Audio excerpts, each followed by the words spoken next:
नमस्ते। सुधीर कुमार सथुआ, श्री विवेकानंद विद्या मंदिर, लक्ष्मी साई, 14 नंबर गली, आचार्य अटे। आज मोर कालांशटी दशम श्रेणी भाई भाई मान निमंते उद्दिष्ट। आज कालांश मो दशम श्रेणी भाई भाई मान निमंते साहित्य व्याकरण गोटे पाठ नहीं आसी। पाठटी हूँ रूढ़ी और लोकवाणी। साहित्य व्याकरण बही पिलामान समस्त देखिब पाखे तुम साहित्य व्याकरण बही थी। साहित्य व्याकरण बहीर ये पाठटी आज आम आलोचना करवा रूढ़ी और लोकवाणी। प्रथम आलोचना करवा रूढ़ी कहले कौन बुझ पिले माने। रूढ़ी हूँ कौन शब्द निजस्व अर्थ छाड़ी अन्य शब्द सहित मिसी स्वतंत्र अर्थ प्रकाश कले यह आम रूढ़ी बोली कहू। आउ थे कहूँ बही अच्छी तुम साहित्य व्याकरण बही भल भाव मन रख डेफिनेशन। रूढ़ी क्या कह जाए कौन शब्द निजस्व अर्थ छाड़ी अन्य शब्द सहित मिसी स्वतंत्र अर्थ प्रकाश कले ताकू आम रूढ़ी बोली कहूँ।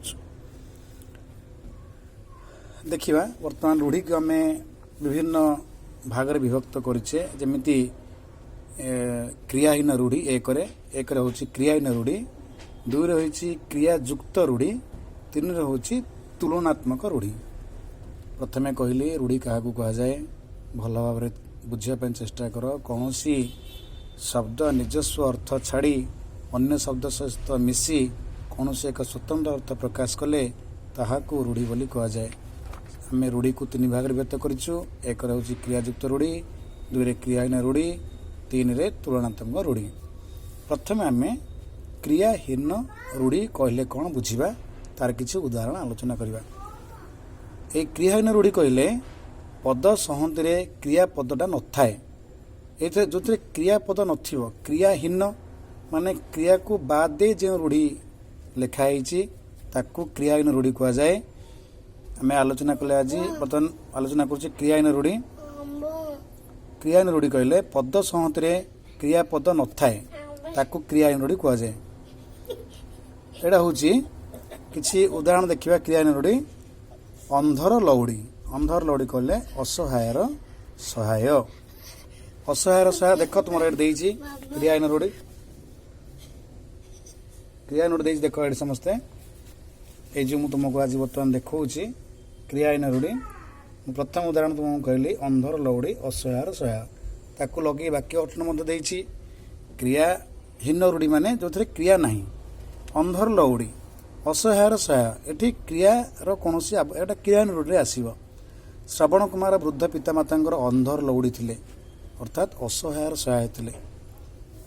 अंध बुझाणा अन्याय विचार माने जोटा को आम कि मन इच्छा विचार करवा अंध बुझाणा कह जाए।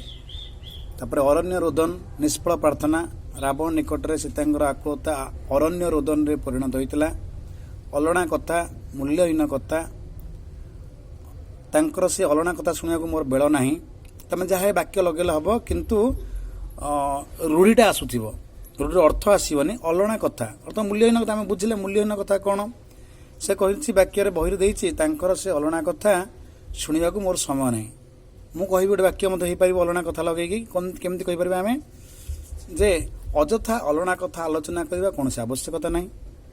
अक्कल गुड़म बुद्धि बणा हो। वकिल बाबू मिछ कहूआ साक्षी को प्रश्न पचारि तार अक्कल गुरम करदे। यही तुम क्रियाहीन रूढ़ी पाखापाखि 50 रु 60 अच्छी 60-70 पाखापाखि अच्छी। आ संक्षिप्त केतोटी आलोचना करुच्ची। नेक्स्ट क्लास जो आसवा क्रियायुक्त रूढ़ी आलोचना करवा। देख आउ केतरा मु आलोचना करुच्ची क्रियाहीन रूढ़ी। बिराड़ी वैष्णव परीक्षा आसला भाया रूढ़ी मुझे तुमको कहूँ। बर्तमान बिराड़ी वैष्णव परीक्षा आसे प्राय समय। ठक बिराड़ी वैष्णव अर्थ ठक। धर्म प्रचार ना रे अनेक लोक बिराड़ी वैष्णव साधु रूप में आम समाज रे बुलुछंती। बोझ उपर ललिता बिड़ा माने दुख उपर दुख माने दरिद्र बर्तमान जमी कोरोना आसी लोक मान पैसा पत्र ना खाइबार असुविधा गरीब लोक मैंने चली पारना। एटा को आम वाक्य गठन लिखि कहीपर बोझ उपर ललिता बिड़ा बर्तमान परिस्थिति चलवा हूँ बोझ उपर ललिता बिड़ा सदृश। से लिखी स्वामी दुर्घटना प्राण हराइले ପରେ ପରେ ପୁଅଟି ଚାଲିଗଲା ଏବଂ ତାଙ୍କର ଅବସ୍ଥା ବୋଝ ଉପରେ ଲଳିତା ବିଡ଼ା ଭଳି ହେଲା। ରାଣ୍ଡି ପୁଅ ଅନନ୍ତା ମାନେ 4 ଦୌଡ଼ି କଟା, ଯାହାର କେହି କିଛି ଯେ ଯାହା କାହା କଥା କିଛି ଶୁଣୁନଥିବ, କିଛି ଆବଶ୍ୟକ ନଥିବ, ଭଲ କଥା କହିଲେ ତାକୁ ଖରାପ ଲାଗୁଥିବ, ଏଭଳି ରୂଢ଼ି ଏଠି ପ୍ରୟୋଗ କରାଯାଏ। ରାଣ୍ଡି ପୁଅ 4 ଦୌଡ଼ି କଟା, ତାର କେହି କିଛି ନାହାନ୍ତି। ବାକ୍ୟ ଅର୍ଥ ଦେଉଛି ତା ଘର ଦ୍ୱାର ଭାଇ ବନ୍ଧୁ ମାୟାମତା ବୋଲି କିଛି ନାହିଁ, ସେ ରାଣ୍ଡି ପହନ୍ତା ପରି ବୁଲୁଛି। ଆଜି ଆମେ ରୂଢ଼ି କ'ଣ ଜାଣିଲେ, କ୍ରିୟାହୀନ ରୂଢ଼ି ଜାଣିଲେ। ଆସନ୍ତାକାଲି ଆମେ କ୍ରିୟାଯୁକ୍ତ ରୂଢ଼ି ଭାବରେ ବୁଝିବା। ଧନ୍ୟବାଦ।